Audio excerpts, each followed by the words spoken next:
by the way, in the previous administration. Right. But it's currently a small department within the State Department of Labor and Skills Development.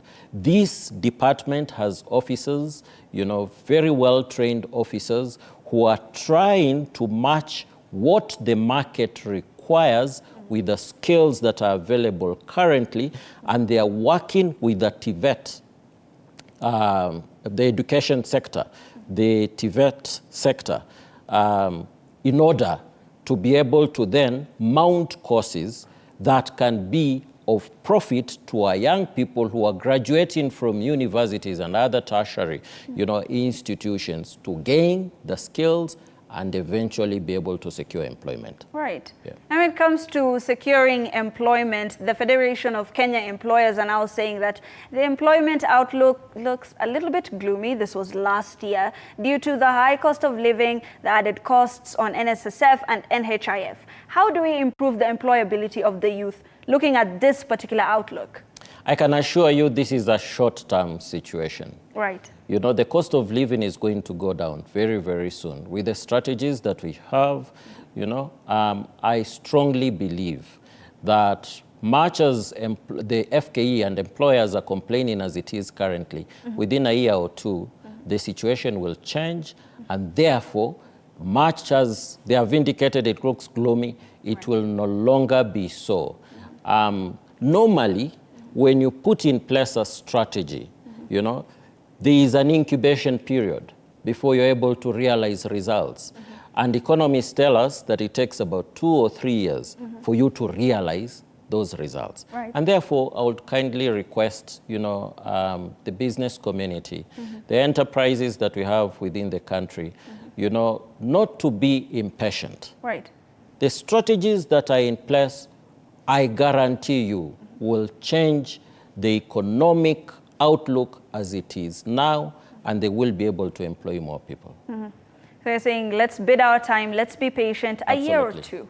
A year or two. The situation would be different. It now will let's change. look at labor supply and demand. When it comes to labor supply and demand, especially in our country, the first thing that a person would think about is exporting labor. Now, the president is big on exporting our labor. We do believe that Kenya has, one of the best labor markets in the continent, even in the region and even globally.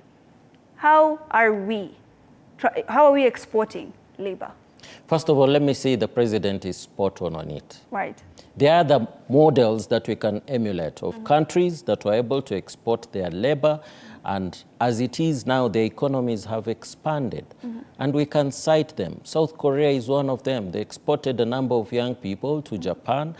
They were able to earn, skills and also eventually get the technology that was there at that particular period of time, and they transferred it back home, and they took off. Right. Vietnam is another country that we can cite as an example. It did extremely well as it is about 20, 30 years ago, right, by allowing their young people to go abroad, to earn skills, to also earn a lot of money, that they would then use to pump it back in their economy, to make investments, And you see, the reason why we feel very strongly that if we take our young people out to occupy the positions that are opening up, they will be able to come back home.